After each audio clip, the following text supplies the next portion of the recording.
चलिए तो दोस्तों, आज हम बात करने वाले हैं डाइस। डाइस में हम लोग पढ़ लिए हैं, डाइस के दो चैप्टर हम लोग पढ़ लिए हैं। पहला पढ़े थे हम लोग वन सरफेस कॉमन, दूसरा पढ़े थे two surface common. One surface common मतलब एक सतह समान, टू सरफेस कॉमन मतलब दो सतह समान। ये दोनों हम लोग पढ़ लेते हैं। आज हम लोग को पढ़ना है डाइस में तीसरा तीसरा जो है हम लोग को पढ़ना है, देखिए, नो सरफेस कॉमन। क्या पढ़ना है हम लोग को? No surface common. No surface common यानी कोई सतह समान नहीं। नो सरफेस कॉमन का मतलब होता है कोई सतह समान नहीं। नो सरफेस कॉमन जो होता है वो दो टाइप की होती है। कौन कौन से वो दो टाइप होते हैं? देखिए, आपके सामने लिखा हुआ है स्टैंडर्डाइज मतलब मानक पासा। क्या होता है? स्टैंडर्डाइज मतलब मानक पासा। इसे हम लोग मानक पासा कहते हैं। देखिए क्या लिखा है यहाँ पे, मानक पासा लिखा हुआ है।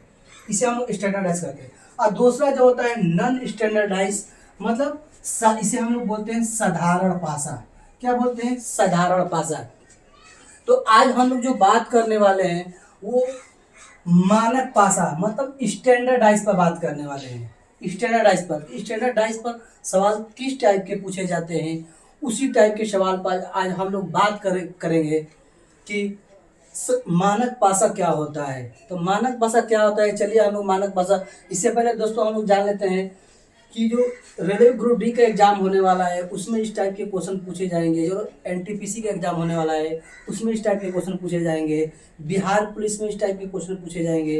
एसएससी जीडी में इस टाइप के क्वेश्चन पूछे जाते हैं। यूपी पुलिस में इस टाइप के क्वेश्चन पूछे जाते हैं। यूपी पेट यूपी यूपी पेट में भी इस टाइप के क्वेश्चन पूछे जाते हैं। यूपी का कोई भी एग्जाम हो, चाहे बिहार का कोई भी एग्जाम हो, चाहे छत्तीसगढ़ हो, चाहे एमपी हो, इस टाइप के क्वेश्चन दोस्तों पूछे जाते हैं। तो आज हम इसी टाइप के क्वेश्चन पर बात करने वाले हैं। तो सबसे पहले हम लोग देख लेते हैं नो सरफेस कॉमन मतलब कोई सतह समान नहीं। क्या होता है?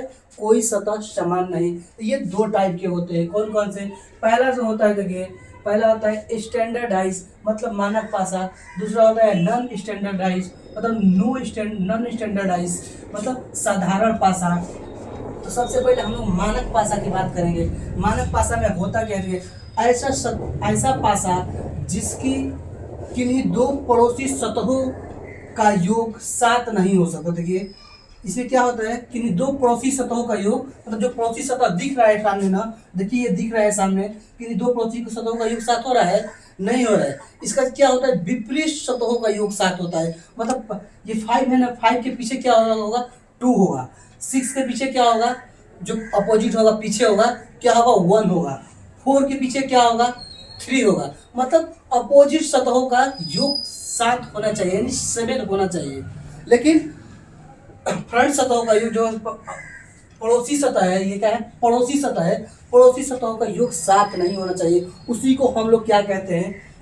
देखिए मानक पासा कहते हैं। देखिए लिखा है ना, ऐसा पासा जिसकी किन्हीं दो पड़ोसी सतहों का योग 7 नहीं हो सकता है और दो विपरीत सतहों, देखिए यहाँ पे लिखा है दो विपरीत सतहों का योग 7 हो सकता है। इसे हम अलग पेन से इंडिकेट कर देते हैं। देखिए दो विपरीत सतहों का योग 7 हो सकता है। इसे हम लोग क्या कहते हैं? मानक पासा कहते हैं। मानक पासा मतलब दो पड़ोसी सतहों का योग 7 नहीं होता है। विपरीत सतह मतलब एक दूसरे का विपरीत, जो सतह नहीं दिख रहा है, जो सतह पीछे है, उसको मिलाकर क्या होता है? 7 होना चाहिए। उसे हम लोग क्या कहते हैं? मानक पासा कहते हैं। जैसे यहाँ पे दिया है, देखिए 5 5 4 6। देखिए किन्हीं दो पड़ोसी सतहों का योग 7 हो रहा है? नहीं हो रहा है। 5 और 4 को हम ऐड करेंगे तो क्या होगा? 9 होगा। देखिए 6 और 4 को ऐड करेंगे 10 होगा। लेकिन 7 नहीं बन रहा है। लेकिन इसके विपरीत में जो होगा, विपरीत सतहों का योग 7 होना चाहिए। तो देखिए अगर हम पूछेंगे कि 5 का विपरीत क्या होगा, 5 के पीछे क्या होगा, तो देखिए 5 के पीछे क्या होगा? देखिए 2, ये है ना, 5 के पीछे क्या है? 2 है।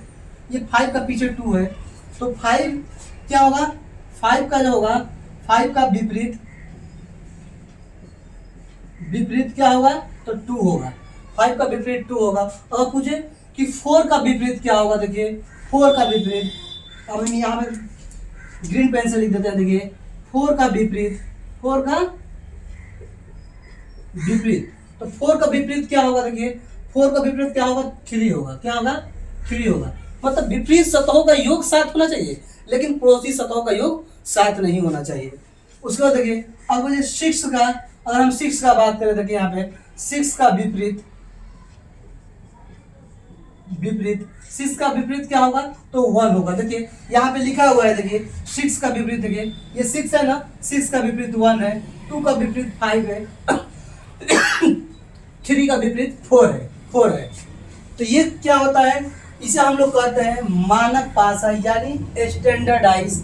स्टैंडर्डाइज का यही नियम होता है दोस्तों कि मतलब पड़ोसी सतहों का योग 7 नहीं होना चाहिए, लेकिन विपरीत सतहों का योग 7 होना चाहिए। ऐसे ही ठीक नॉन स्टैंडर्डाइज में आता है, क्या आता है, पड़ोसी सतहों का योग 7 होना चाहिए, लेकिन विपरीत सतहों का योग 7 नहीं होना चाहिए। उसे हम लोग क्या कहते हैं, नॉन स्टैंडर्डाइज। नॉन स्टैंडर्डाइज जैसे दोस्तों यहाँ पे एक हम और डाइस बना लेते हैं। देखिए अगर एक यहाँ पे हम डाइस बना देते हैं, यहाँ पे देखिए एक डाइस बना लेते हैं, ये हम मान लीजिए एक डाइस बना लिए। देखिए बाहर को बाहर वाले से जोड़ दिया और अंदर को अंदर वाले से, ये डाइस बनाने का नियम है। अब इसमें अगर हम बात करें, देखिए यहाँ पे हम लिख दिए, देखिए यहाँ पे हम 6 लिख दिए, यहाँ पे क्या लिख दिए, 4 लिख दिए, 6 लिख दिए, 4 लिख दिए, और यहाँ पे क्या लिख दिए, 2 लिख दिए, 2 लिख दिए, 6 4 2। तो ये भी क्या होगा, ये भी जो होगा देखिए मानक पासा होगा, क्योंकि दो पड़ोसी सतहों का योग 7 नहीं हो रहा है, लेकिन विपरीत सतहों का योग 7 हो जाएगा। अगर हम यहीं पे पूछे कि 6 का विपरीत क्या होगा, देखिए 6 का जो होगा, देखिए 6 का विपरीत क्या होगा, तो 6 का विपरीत 1 होगा। अगर पूछे 4 का विपरीत क्या होगा, तो 4 का विपरीत, देखिए 4 का जो विपरीत होता है 3 होता है, और 6 का 1। क्योंकि देखिए विपरीत सतहों का योग 7 होना चाहिए, लेकिन पड़ोसी सतहों का योग 7 नहीं होना चाहिए। और देखिए 2 का, अगर हम बोलेंगे यहाँ पे 2 का विपरीत क्या होना चाहिए, 2 का विपरीत, तो 2 का विपरीत क्या होगा, 5 होगा, क्योंकि विपरीत सतहों का योग 7 होना चाहिए। तो दोस्तों ये था हमारा स्टैंडर्डाइज, मतलब मानक पासा। हम अपने अगले वीडियो में पढ़ेंगे नॉन स्टैंडर्डाइज। ऐसे ही छोटे छोटे वीडियो कर कर हम लोग पढ़ेंगे। अब पूरे रीजनिंग को हम लोग डिटेल में जानेंगे। हमारे YouTube चैनल पर सभी विषय को डिटेल में और चैप्टर वाइज पढ़ाया जाएगा, चाहे वो इंडियन ज्योग्राफी हो, चाहे वो वर्ल्ड ज्योग्राफी हो, चाहे हिस्ट्री हो, चाहे साइंस हो, चाहे इकोनॉमिक्स हो, चाहे करंट अफेयर हो, चाहे मैथ हो, कोई भी विषय हो, सभी को मतलब जितने भी कम्पिटेटिव एग्जाम में पूछे जाते हैं क्वेश्चन, जहाँ से क्वेश्चन पूछे जाते हैं उस टाइप के क्वेश्चन भी प्रैक्टिस सेट भी कराया जाएगा हमारे इस यूट्यूब चैनल पर। तो दोस्तों हमारे यूट्यूब चैनल को सब्सक्राइब करना ना भूलें, अब बेल आइकन को ऑन करना ना भूलें, ताकि जो भी नए वीडियो डालें हमें यूट्यूब पर जा सके। चलिए दोस्तों आज के लिए इतना ही रह देते हैं। जय हिंद, जय भारत।